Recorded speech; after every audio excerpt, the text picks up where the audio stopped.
Olá, você interessado em gastronomia. Seja bem-vindo ao último episódio da primeira temporada de Luz, Câmera e Cocção.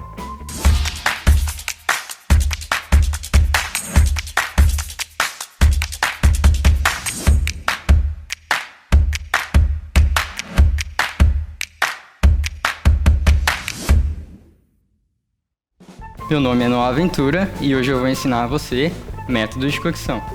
Você já se perguntou o que é cocção? De uma maneira simples, cocção nada mais é do que cozimento. Sempre que você prepara um alimento utilizando uma fonte de calor, você está cozinhando. E você sabe que alterações o cozimento causa no alimento? Bom, você já parou para pensar quando você sai no quintal da sua casa e sabe que seu vizinho está fazendo aquele churrasco? Ou quando você chega na casa da sua avó e sabe que tem um bolo no forno? Bom, essas são algumas das percepções que você consegue ter que a cocção faz no alimento. A cocção, ela modifica a estrutura do alimento, causando alterações de textura, sabor, odor, coloração. Isso facilita com que você mastigue o alimento, facilita a sua digestão, inclusive matando alguns micro-organismos que são nocivos à sua saúde. Então, basicamente, é isso que a cocção faz. É importante você ter em mente que o domínio das técnicas e saber utilizá-las é o que garante o seu sucesso na cozinha. Por isso, hoje eu vou ensinar você 10 das principais técnicas de cocção. Eu dividi em 4 grupos de acordo com a fonte de calor. São essas: fonte de calor seco, sem a utilização de gordura; calor seco com a utilização de gordura; calor úmido e calor misto.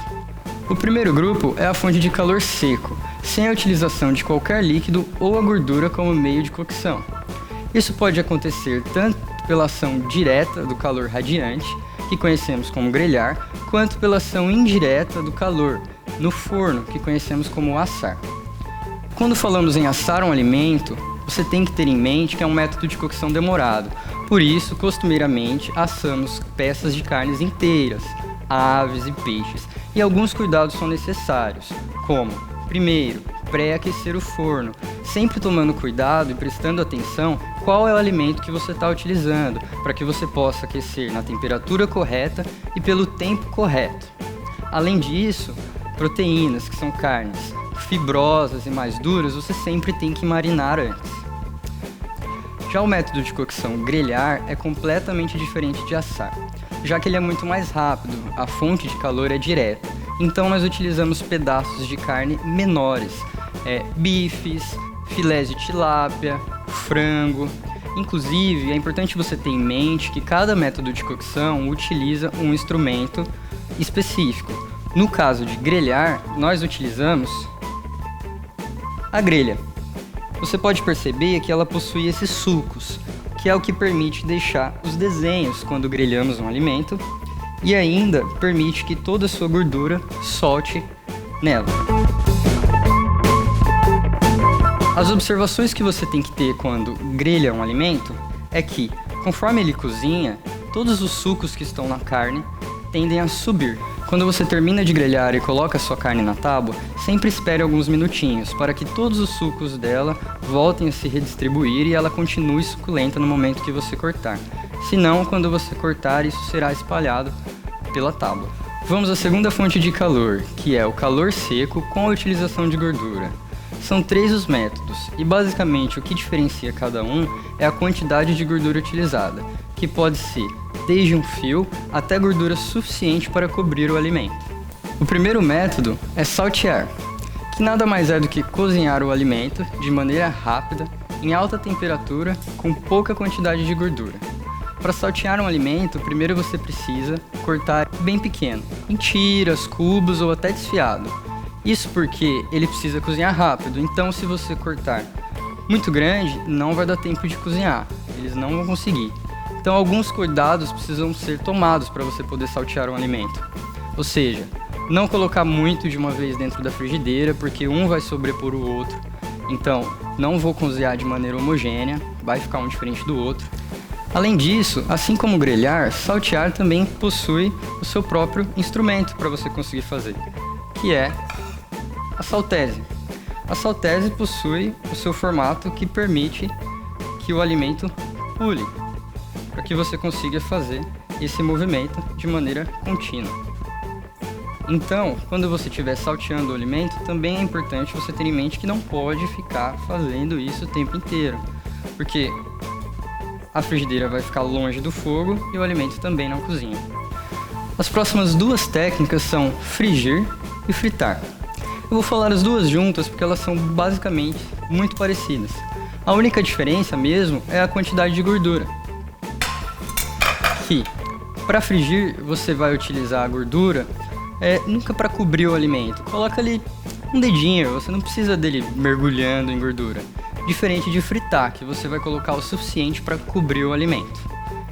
Algumas observações são as mesmas para os dois métodos. Primeiro, sempre tenha um papel toalha para quando você terminar de fritar ou frigir, você poder colocar o alimento e ele não ficar encharcado. E se possível, se você tiver na sua casa, uma grade para que o alimento não fique em contato com uma superfície. Vamos ao terceiro grupo. O terceiro grupo é o da fonte de calor úmida. Ou seja, como o próprio nome diz, você vai cozinhar o alimento num meio que tem líquido ou vapor. Os métodos são escalfado e vapor. O primeiro método é o escalfado, que também é conhecido como pochê. Você já deve ter ouvido esse nome. Os ovos pochês têm sido muito difundidos. O que você não devia saber é que ele recebe esse nome por conta do método de cocção em que ele é preparado. Essa técnica é basicamente você mergulhar delicadamente o alimento em água. Esse líquido pode ser água ou então qualquer fundo aromatizado com raspas de limão, gengibre, ou ainda você pode usar um líquido aromatizado como vinho também. A temperatura que você utiliza para preparar é sempre quando sobe as primeiras bolhas de fervura. É uma fervura leve. Então você sempre tem que tomar um cuidado com a temperatura e sempre observar o ponto de cozimento do alimento. O segundo método de cocção dessa fonte de calor é o vapor. O legal desse método é que ele é o que mais mantém o sabor do próprio alimento. Outra coisa interessante é que esse método de cocção reduz a perda de vitaminas e mantém o valor nutritivo dos alimentos. São 3 as formas de você preparar o alimento no vapor. É sem a utilização de pressão. Você tem uma panela específica que possui uma grade onde você deposita o alimento e cozinha no líquido que entra em ebulição. Outra forma é utilizando uma panela de pressão, que é uma panela especial que aumenta a temperatura, ela chega em temperaturas altas. E por fim é o papilote, que nada mais é do que a utilização de ou um papel alumínio ou um papel manteiga previamente untado, em que você envolve o alimento. O papilote funciona basicamente em que ele aquece, tem umidade lá dentro, então isso gera vapor, esse vapor encontra a barreira e continua circulando o alimento. E isso cozinha. Vamos à última fonte de calor, que é a fonte de calor mista. E como o próprio nome já diz, ela utiliza 2 fontes diferentes. A primeira fonte é a fonte de calor seco. Você vai primeiro selar o alimento para que ele forme uma crosta bem dourada e em seguida você vai utilizar a fonte de calor úmida. Você vai utilizar um líquido. São 3 os métodos que eu vou te ensinar. Eles são basicamente muito parecidos, por isso eu vou explicar quase todos juntos. Uma prática que você já deve conhecer é refogar, que nada mais é do que utilizar pouca gordura para selar o alimento e depois deixar ele cozinhar no próprio vapor que ele solta. Você vai utilizar uma temperatura branda e, se necessário, você pode adicionar um pouquinho de líquido, mas não muito. Esse costuma ser um método que você utiliza para iniciar outros métodos de cocção. Um guisado você inicia refogando um alimento, que normalmente são carnes que você corta em cubos. Você precisa refogar para que esse alimento adquira uma coloração dourada e crie uma crosta, que vai impedir que os líquidos do próprio alimento saiam, além de dar uma coloração bonita no final. Você não quer aquela comida esbranquiçada. Depois de bem refogado e atingido uma coloração que você goste, você vai adicionar líquido. Mas esse líquido não pode cobrir o alimento inteiro. ele tem que chegar ali até a metade, mais ou menos, uns 2 dedinhos. E então você vai observando, esse líquido vai reduzindo e você sempre vai acrescentando até que o alimento esteja cozido. Veja que essa carne que você utiliza normalmente é uma carne dura e gordurosa.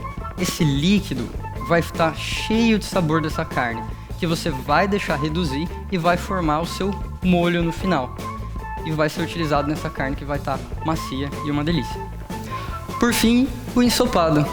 O processo do ensopado é basicamente o mesmo do guisado. Você também vai dourar a carne, você vai deixá-la atingir uma coloração bonita, vai deixá-la bem selada, bem douradinha. A diferença é que o líquido que você vai acrescentar, você vai cobrir ela toda e vai deixar cozinhando. Então é isso, o programa chegou ao final e aqui estão os 10 métodos de cocção que eu ensinei a você. Eles estão divididos nos 4 grupos de acordo com a fonte de calor. Aqui eu tenho a fonte de calor seco sem a utilização de gordura, que é grelhar e assar. Aqui eu tenho a fonte de calor seco com a utilização de gordura, que é saltear, frigir e fritar. Aqui eu tenho a fonte de calor úmido, que é vapor e escalfar. E por fim, a fonte de calor misto, que é refogar, guisar e ensopar. E este foi o último programa da primeira temporada de Luz, Câmera e Cocção. Eu espero que você tenha gostado. Obrigado. Tchau.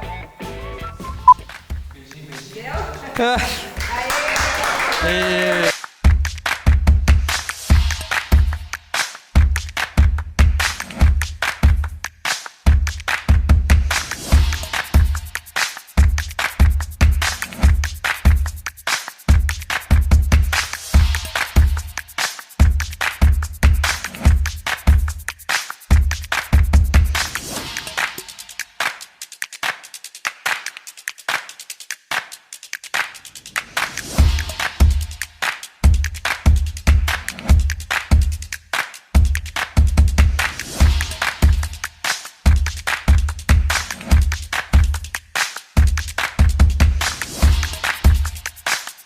Eu fico me balançando, né? Desculpa.